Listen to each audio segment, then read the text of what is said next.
Power sprayer ಅಂತೇಳಿ ಏನು ಕರಿತೀವಿ ಎಲ್ಲ ಯಾವ ಬೆಳೆಗಳಿಗೆ ಉಪಯೋಗಿಸ್ಬೋದು ಅಂದರೆ ಇದು ನಾರ್ಮಲಿ ಈಗ 1 ಎಕರೆ 1.5 ಎಕರೆ 2 ಎಕರೆ ಒಳಗಡೆ ಇದ್ದು ಹೂವಿನ ಬೆಳೆಗಳು ಹಾಕಿರ್ಬೋದು ಅಥವಾ ತರಕಾರಿ ಕಾಲ ಸುಸ್ತಾಗುತ್ತೆ ಅಂತೇಳಿ ಹೇಳ್ತಾರೆ.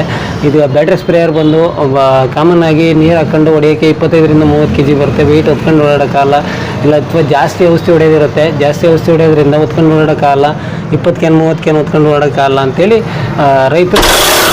ಇದು ಪೆಟ್ರೋಲ್ ಇಂಜಿನ್ ಎರಡೂ ಆಗಿರೋದ್ರಿಂದ ಇದು 4 ಸ್ಟ್ರೋಕು ಚೆನ್ನಾಗಿ ಮೈಲೇಜ್ ಬರುತ್ತೆ, 2 ಸ್ಟ್ರೋಕು ಚೆನ್ನಾಗಿ ಮೈಲೇಜ್ ಬರುತ್ತೆ. ಯಾಕೆಂದರೆ 2 ಸ್ಟ್ರೋಕು ಇದು 25 cc ಬರೋದ್ರಿಂದ ಮೈಲೇಜ್ ಚೆನ್ನಾಗಿ ಬರುತ್ತೆ. ಕಾರ್ಬೋರೇಟ್ರು ಸಪೋರ್ಟ್ ಮಾಡುತ್ತೆ ಮತ್ತು ಪ್ರೆಜರು ಸ್ಪ್ರೇಯರಿಗೆ ಎಷ್ಟು ಬೇಕಷ್ಟು ಸಿಗುತ್ತೆ. ಇದರಲ್ಲಿ ಇವೆರಡರಿಂದಲೂ ನಾವು 150 ಮೀಟರ್ 150 ಅಂದರೆ 450ರಿಂದ 500 ಅಡಿ ಆಗಲ ಹೊಡ್ಕೋಬೋದು. ಅಂದರೆ ಈಗ 1 ಎಕರೆಲ್ಲಿ ಮಧ್ಯದಲ್ಲಿ ಇಟ್ಕೊಂಡು 1 ಡ್ರಮ್ಮಲ್ಲಿ ನೀರು ತುಂಬಿಕೊಂಡು ಅಥವಾ ಔಷಧಿ ಮಿಕ್ಸ್ ಮಾಡ್ಕೊಂಡು ಹೊಡ್ಕೊಳಕ್ಕೆ ಸ್ಟಾರ್ಟ್ ಮಾಡೋದು. 1 ಎಕರೆ ಪೂರ ಒಂದು ಜಾಗದಲ್ಲೇ ಇಟ್ಕೊಂಡು ಸುತ್ತಮುತ್ತ ಎಲ್ಲವನ್ನೂ ಸ್ಪ್ರೇ ಮಾಡ್ಕೋಬೋದು ನಾವು. ಮತ್ತು ಬೇಗ